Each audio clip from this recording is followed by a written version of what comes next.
Yeah, some thoughts coming in at the fan text line. By the way, Millsack questions welcome as well. 503-864-6326. We'll get to those coming up at 8:15. Rick Riz right around the corner. We'll talk some Mariner baseball with the broadcasting legend who was hit in the head by a foul ball recently, and we wanted to check in on old Rizzer and see how he was doing. One of our listeners said, celebrating that early 90s team without Cliff, Jerome, Kevin, and Clyde feels odd. There's definitely that to it. Obviously, they didn't really have a choice on some of those guys, because they're unfortunately no longer with us. But Clyde not being there did feel very, very odd. The fact that the face of the franchise was not a part of that celebration. Another one said Clyde is 100% right. And I think it struck a nerve with me.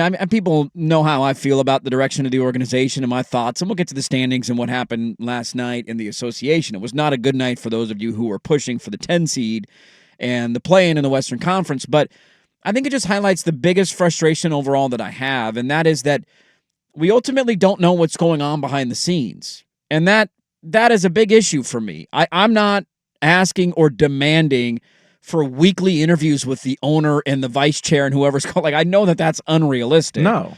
Paul Allen would at least give us once a year.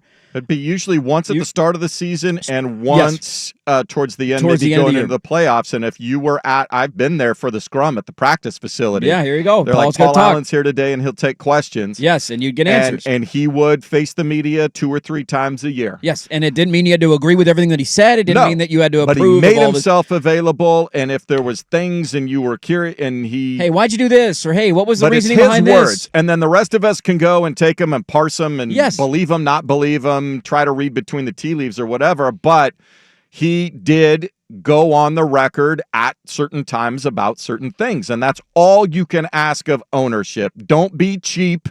Don't buy a franchise if you can't afford to run it. Spend the money to win. Yes. And let us know at least where you're coming from at some point. And what you're thinking. And that's where Paul Allen passed away in 2018.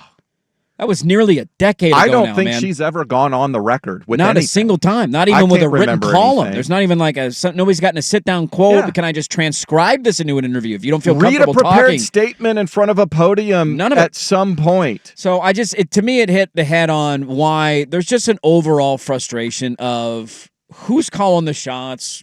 What's the ultimate direction? Is there a plan to sell at some point? Are you holding on to it long term?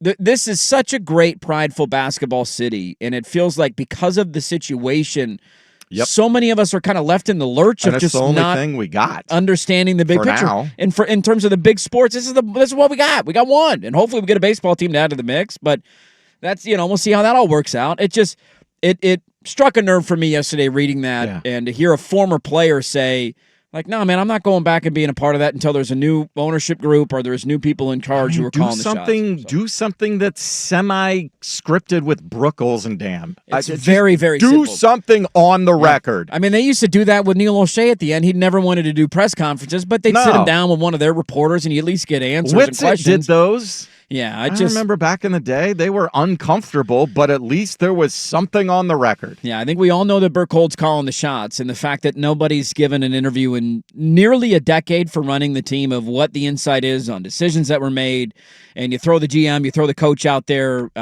it's frustrating. And so I sympathize with what Clyde is going through. I know that has been somewhat of an icy relationship with fans as well at times over the years because of the trade demand, and that stuff can not age well in the minds of some. But he was clearly not happy. Kerry Yeager's great reporting on that.